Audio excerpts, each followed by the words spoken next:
Tenemos en contacto Roberto Jale y todo el equipo de edición Extra XS te saludan. ¿Cómo estás? Hola, ¿qué tal? ¿Cómo están? Bueno, seguramente estabas escuchando a Patricio. Te sumamos también a esta charla, ¿no? Acá está bueno que debatamos las opiniones encontradas y tratar de llegar a un punto para que la gente que está en la casa pueda entender. ¿Cómo estás viendo toda esta situación? Bien, hay que hacer primero un paso previo. Patricio hablaba específicamente de la marcha, de lo que pasó afuera del Congreso ayer, que bueno, fue un enfrentamiento, ahí las imágenes hablan por sí solas. Entonces también hay que hablar de lo que pasó adentro del Congreso.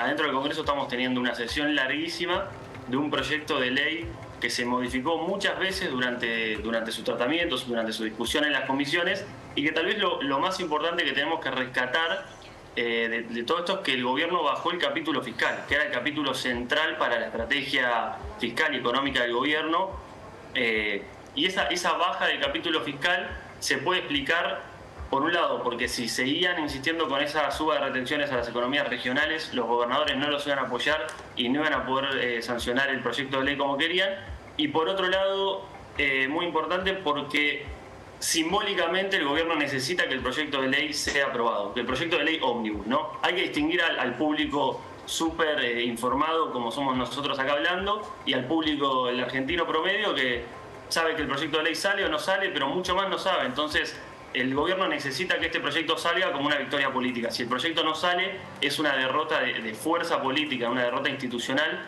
muy grande y muy importante para el gobierno, ¿no? Entonces, negoció y esas negociaciones fueron bastante duras, bastante intransigentes por parte del gobierno, a punto tal que tuvo que bajar el capítulo entero y no pudo modificarlo o trabajarlo de otra manera. Patricio, ¿qué pasa con el límite entre Roberto y Patricio, digo, los incluyo a los dos, entre lo constitucional y lo inconstitucional?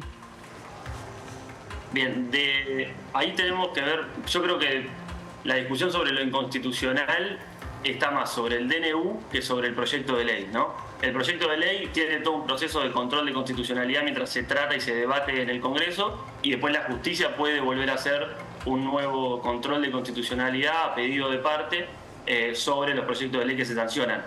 Muy emblemático, un caso parecido a este, o sea, parecido en cuanto a controles de constitucionalidad, fue la ley de medios que sancionó el Congreso durante el gobierno de Cristina Fernández de Kirchner. Pasó por el Congreso, pero después, a pedido de parte, principalmente el Grupo Clarín y otros grupos mediáticos, la justicia declaró parte de ese proyecto de ley, de esa ley, inconstitucional. Algo similar podría pasar en algún punto si la justicia lo cree pertinente. Ahora, el DNU es mucho más complejo en ese sentido. El decreto de necesidad de urgencia, el Congreso no tiene un control de constitucionalidad, que no suele hacerlo, y recae muchísimo más en la justicia, y ahí es donde tenemos una noticia todos los días de que el capítulo de trabajo fue declarado, por lo menos se puso un amparo y una cautelar, y después otro capítulo, y ahí es mucho más delicado ese juego y más difícil de seguir también. Patricio, dos preguntas en una. ¿Hoy vas a ir a movilizarte más tarde después de estar aquí en el canal? Y la segunda, ¿qué pasa si la ley no se aprueba? ¿Qué hará el gobierno? Y ya la vamos a sumar también a Jenny, que nos hable del operativo de seguridad. Bueno, a Zeta también con toda la información política. Sí, en primer lugar nos vamos a movilizar y llamar también a quienes nos están viendo y están viendo cómo se va dando este debate por las redes sociales o por la televisión, que vengan. Porque la represión ayer de Bullrich tiene una explicación, que es querer mostrar que hay manifestaciones chicas. Entonces, a la noche, especialmente, caían mucho las asambleas barriales con sus cacerolas. Porque, bueno, la gente va llegando a las 5, 6, 7... Autoconvocados, ¿no? Autoconvocados. Bien. De oeste, de zona sur, de La Plata, de la ciudad de Buenos Aires. Entonces, llamar a la gente que vaya, pero también que vaya con sus cacerolas, que vaya con sus carteles, que vaya con sus padres, sus hijos, que mostremos una movilización realmente lo más masiva posible, porque eso es lo que le va a dar el límite al gobierno. Si vemos, Patricia Bullrich... Como pasó el 24, que ahí no hubo corte ni nada. Exactamente. Hubo corte, pero no, quiero decir que no hubo la ley antipique. No hubo, y también el 20 a la noche, el 20 de diciembre a la noche, cuando después de la movilización hubo cacerolazos en todos los barrios, por lo menos acá de la ciudad porteña. Entonces la clave es no entrar en el juego de me da miedo, no. Si hay miedo, lo vamos a combatir como hacemos en las movilizaciones, como el movimiento de mujeres mostró también en las calles, que es codo a codo y mostrando que somos muchos, muchas. Sí. Y tenemos que decir nuestra voz vale, porque por lo otro que vos me preguntabas, ¿cómo sigue esto? Y si no es aprobado, ¿qué va a hacer el gobierno? Probablemente la ley se vote en general, pero la clave está en los detalles que se van a votar, no en particular. Un ejemplo, por lo que vos preguntabas, de si es legal o no esto. Todos los aspectos que son de seguridad y el cambio de penas son escandalosos. Por ejemplo, ayer hubo militantes radicales, o sea, de Lustó, que son colaboracionistas del gobierno, detenidas cuando decían que estaban cantando el himno a la salida del Congreso. Sentaditas, sin hacer nada. A esas personas, con la ley que como la quieren modificar, les corresponde 4 meses menos que una sentencia, que la cantidad de penas, digamos, por abuso sexual. Entonces, ¿cómo puede ser? No podemos poner vos te movilizás, cantás el himno, te llevan preso, que tengas casi la misma condena que alguien que comete un abuso sexual. Bueno, eso es lo que... Pues esas son letras chicas que no muchos saben, ¿eh? No muchos saben. Y está bueno que lo podamos decir. Zeta, a ver, sumemos vos también con toda la información que tenés. Sí, salió una encuesta esta semana de Subán Córdoba que plantea que la gente evalúa los primeros días del gobierno de Milei de forma en que no está pagando la casta el ajuste, sino que lo está pagando la gente, el pueblo, ¿no? Mi pregunta es para Patricio, para ambos en realidad, ¿cómo evalúan los 2 primeros meses de gobierno de Javier Milei hasta acá, lo que ha hecho hasta acá, sin considerar la ley? Que adelantó muy rápido su plan de ajuste, muy brutal. Hoy comentaba con algunos colegas de ustedes y me preguntaban si esperaba una repercusión tan rápida en la calle. Dije, lo que había que ver es si iba a ser de ese nivel del ataque que propuso Milei de manera inmediata, y creo que haber salido temprano a las calles ayudó.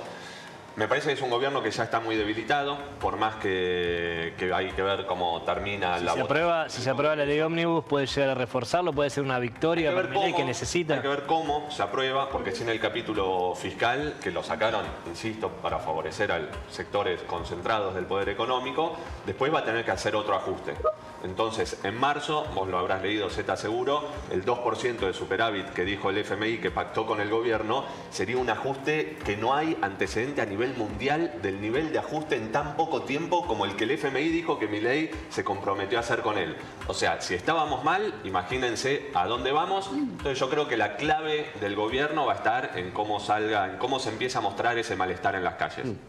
Y además están súper preparados porque hay un mega operativo de seguridad en las inmediaciones del Congreso. Así es, un mega operativo que recordemos que empezó muy temprano y que según lo que señalan desde el Ministerio de Seguridad de la Nación va a ser igual que el día de ayer, ni más ni menos policías. No nos olvidemos que estaba la Policía Federal Argentina, Gendarmería, Prefectura Naval y en los alrededores precisamente la Policía de la Ciudad, como bien decía Patricio, ¿no? Y esto de hoy convocando vos, y lo señalás, que vaya más gente, de el hecho de básicamente aplicar el protocolo antipiquetes, y lo que señalaban obviamente desde la campana del Ministerio de Seguridad es no hubiese ocurrido nada si no hubiesen empezado ellos con los incidentes. Entonces, ¿qué esperas hoy también ante esa situación? Esperamos que haya más cantidad de gente y que eso disuada también al gobierno de volver a hacer un show represivo como el que hizo ayer, porque lo de ayer fue un show de Patricia Bullrich para hacer su campaña. Y ligo esto a una cuestión importante, porque la seguridad de la ciudad de Buenos Aires es de la ciudad de Buenos Aires. Lo que vimos ayer de Patricia Bullrich manejando toda la seguridad, no solo de la vereda del Congreso, sino de muchas cuadras alrededor, es como que la ciudad de Buenos Aires fue intervenida federalmente.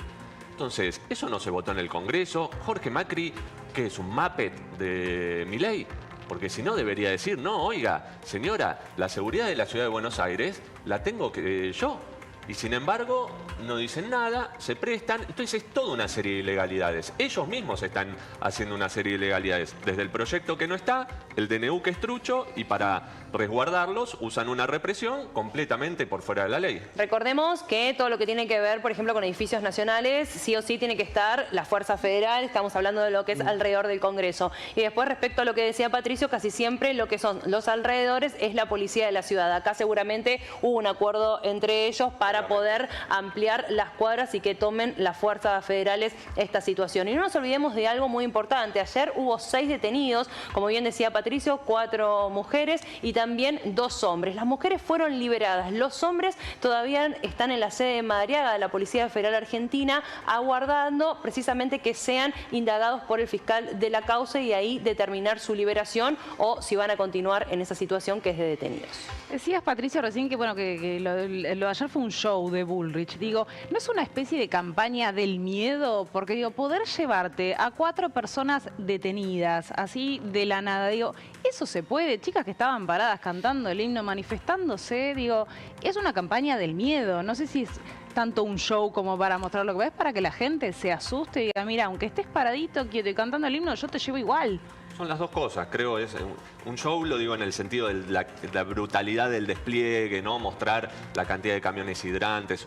Uno iba ayer por Rivadavia para el lado de Once, la cantidad de camiones con gendarmería que veías, vos decías, esto, no sé qué va a pasar acá, hay un desembarco, hay una invasión extranjera, ¿qué es lo que está pasando? Bueno, no, era para cuidarse de videos, como se ven también mucho en las redes sociales, de jubilados, de jubiladas, sí, de docentes que explican por qué no llegan ahí y por qué quieren declarar, por ejemplo, como esencial la educación cuando no están declarando que es esencial en el sentido de un derecho, sino que es para recortarle derechos a los docentes, porque no están diciendo becas para que los pibes puedan estudiar, mejores sueldos para los docentes, arreglar las escuelas, lo que sería si uno considera esencial la educación. Muchos chicos van a comer también al colegio, ¿no? Exactamente. Los comedores ya es un tema aparte porque en el verano no hay comida. hubo muchos problemas por eso, porque muchas familias lo... Patricio, hagamos un puntito ahí, vamos a hacer la última con Roberto, que lo tenemos vía Zoom conectado. Bueno, Roberto, una reflexión de todo esto que estamos hablando. Te pedimos disculpas un poco que hoy es así el programa. Vamos para un lado y para el otro y venimos.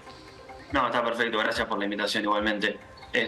Yo creo que ahí lo que tenemos que analizar también es el apoyo que tiene el gobierno, el apoyo social, ¿no? No solo quienes se movilizan, que son generalmente grupos organizados y grupos que saben hacer esas movilizaciones, están organizados bien para realizarlas, sino tener en cuenta el apoyo social. Esta encuesta que nombraban de Subán Córdoba, a Milei el apoyo social, el apoyo al gobierno le sigue dando alto.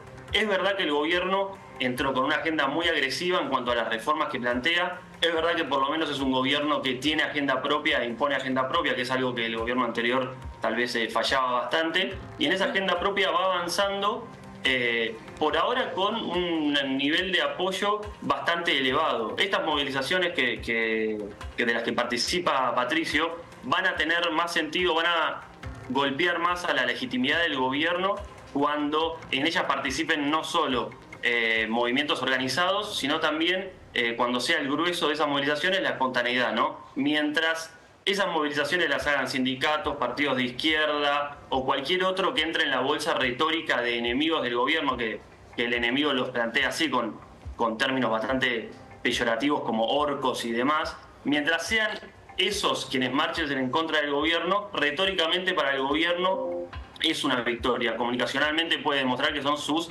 enemigos, ¿no? Entre grandes comillas, pues en democracia no deberíamos tener enemigos, sino grupos que piensan distinto, personas que piensan distinto. Entonces, desde ese punto de vista, las movilizaciones, es lógico y está bien que estos grupos, que el peronismo, los sindicatos, los movimientos de izquierda marchen en contra de este tipo de medidas y de proyectos que van muy en contra de su raíz ideológica, pero también hay que entender la lectura que hace el gobierno y la lectura que hace la sociedad respecto a esas movilizaciones. Roberto, te agradecemos por este contacto y estar presente en Edición Extra. Muchas gracias a ustedes. Roberto Nolasco, analista político. Y de acá nos vamos directo hacia